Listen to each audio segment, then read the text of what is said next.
Okay, another day, another DIY mga kart. Ito po yung aking reliable na welding machine na luma na at gastado na. Ito ngayon ang gagawin natin. Yung welding rod holder, ayan oh. Maluwag na siya eh. Wala nang kapit. Susubukan natin yung napanood natin. Ito ang gagamitin ko.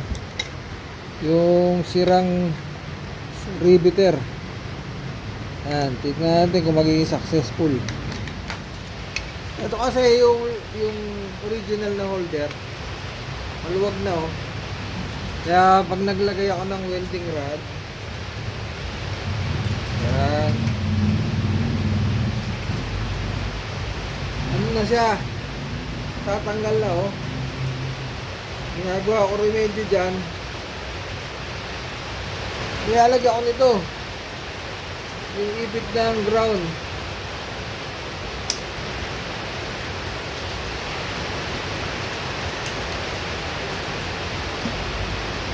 Yan. Nakaka-welding ako pero siyempre mabigat tsaka walang aesthetic look. Diba? Pangit tignan pero nakaka-welding pa rin yan. Masikip na siya oh. Ngayon gagamitin natin ito ng aking sirang riveter. Sira na siya pero pwede raw gawing welding rod holder eh. Try natin mga kart. Try natin.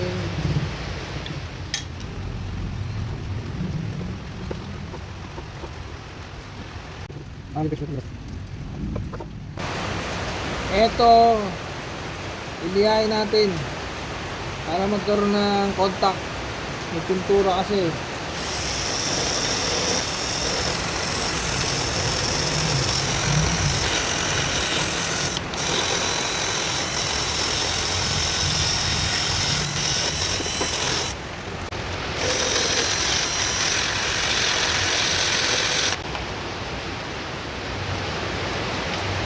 Pwede na to. Labas na yung bakal. May contact na.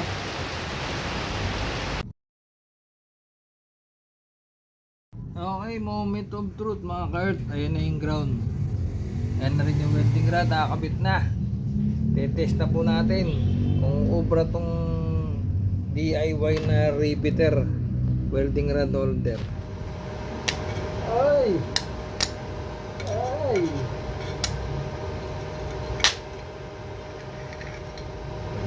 Yung riveter. Ano yung riveter ha? Kaya, ano?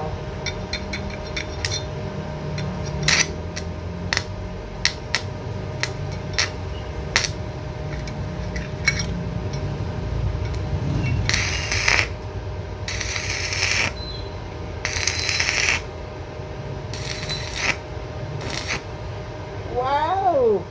Amazing! Amazing! Baba, may pintura eh.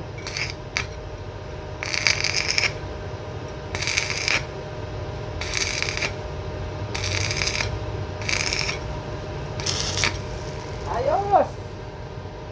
DIY riveter welding rod holder approve. Ayan siya oh. Ganda pa ng welding oh. Okay.